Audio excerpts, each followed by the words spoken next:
latest developments in the Middle East and the statements of the American President Donald Trump that the agreement could be reached as soon as possible between the U.S. and Iran. And to be shedding more light on those important updates, I'm honored to be having with me over the phone Dr. Marian Gerges, the political analyst. Dr. Marian, thank you very much for being with us tonight on Nile TV International. Thank you. It's my honor. The honor is all mine. First of all, how would you comment on the statements of the American President Donald Trump that the U.S. and Iran are nearing an agreement in terms of ending the war? Yes, I think that we are very near to an agreement, and I think this agreement will go in two tracks. Maybe the political track will focus on diplomacy, ceasefire, understanding, regional mediation efforts, and broader discussions related to Iran and the United States, and of course the regional stability. At the same time, the military and the security track will deal with very sensitive issues, particularly in south of Lebanon, including weapons, border security, and implementation of international resolution. But I think we have to think about the upcoming challenges in the deal between Iran and United States. And of course, we know that both sides or both parties have trust issues all over the past decades. So I think the deal will not be that easy without any challenges, especially when we are going to implement it on ground. Yes, Dr. Marian, as you mentioned that there are several aspects, and the most important of them are the political and the economic aspects of this agreement between the United States and Iran. But opening the Strait of Hormuz, how do you see its positive effects for the future, both on the political and the economic fronts, not just for the U.S. and Iran, but for the rest of the world? Yes, I think this is a great benefit for all the parties and for all parties in the region. And I think the call between President Abdel Fattah al-Sisi and Donald Trump today and all the Arab leaders was talking about this issue and about the Strait of Hormuz and about the economy. Maybe we are trying to avoid another economical crisis over the coming days. And the phone call also, President Abdel Fattah al-Sisi and Donald Trump carried several strategic and political implications beyond the immediate diplomatic context. It reflects growing importance of regional coordination at this time between Washington, D.C. and the Middle East. And I think the call reinforces Egypt's position as a central regional actor capable of balancing security concerns with diplomatic engagement. Yes, one of the important topics regarding the agreement between the U.S. and Iran is for Iran to be giving up on the highly enriched stockpile of uranium. Do you think that this will be implemented easily by the Iranian side, or there will be some challenges, as you mentioned? Of course, there will be lots of challenges from the deal till the moment of implementing this deal on ground. The uranium and the nuclear program is a whole issue between Iran and the United States since decades.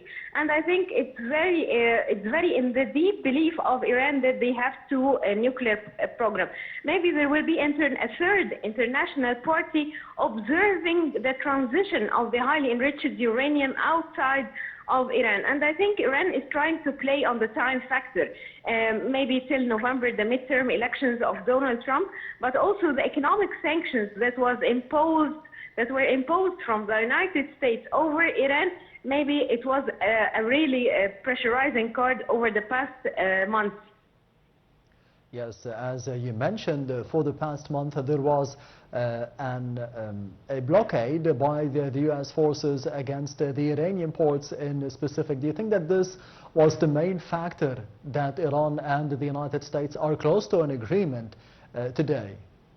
Yes, the Strait of Hormuz was a card. It was played by Iran maybe in February, in the first part of the war. It was against the whole world, and it was a weapon Iran was using against the whole economy and the global economy. But later, after the blockade, maybe it was against Iran. This weapon turned into the face of Tehran and Iran, and it was really very tightening over the Iranian economy. And it was a crisis for them, for the economy. We saw that the inflation reached like 80%, and they were deprived from all the main goods and the essential goods, either medically or not medically. Yes, Dr. Marian, we have seen over the past few months the involvement of Russia and China, more specifically about Russia, which is the third country that could be taking the highly enriched stockpile of uranium from Iran into it. How did you see the involvement of Russia and China to be ending the war between the U.S. and Iran, and more specifically after the visit of the American President Donald Trump to Beijing in the past weeks? Yes, he was trying to open a new page with China, especially, of course, the United States and China are the two main powers in economy. But especially talking about Russia's support for Iran, it's driven by many strategic and political and military interests.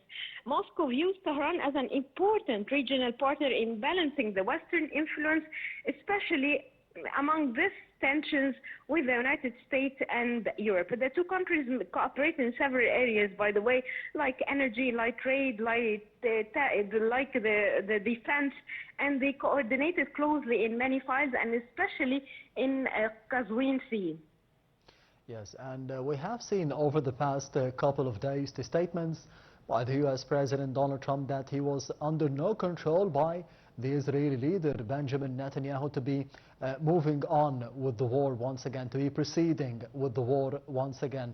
Do you believe those statements, especially that most of the American citizens believe that they were dragged into the war with Iran and not vice versa, by Israel, yes, of course? Yes, actually I believe that Donald Trump has the intention now to end the war and to reach a deal with Iran. But I don't believe at all that Benjamin Netanyahu has the same intention.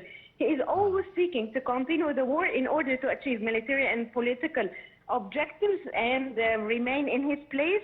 And I can say that he always used the war as a way to get rid of all his the cases and the issues raised against him in the court. So maybe he wants the war to continue. And I don't think the deal will be in the interest or in the benefit for Benjamin Netanyahu. And I think the south of Lebanon has to be included in the deal in order to stop all what's happening from Israeli army in the south of Lebanon. And the final question would be about the damages that the U.S. President Donald Trump has been provided with after entering into the war against Iran. On the domestic level, how do you see them on the political level, more specifically, and the popularity rates? I think no one goes into war and gets out in a victory. I think the war has caused severe humanitarian, economic, and political damages across the region, either in the United States, either in the region, in the Gulf countries. And the United States, as you know, that the American citizen has many important issues to care about, like the energy prices, the goods prices. So I think he was, for this point, Donald Trump wants to get into a deal and wants to make a deal with Iran in order to gain his popularity back before the midterm elections. Yes, Dr. Marian Gerges, the political analyst, thank you very much for being with us tonight on Nile TV International and this special edition.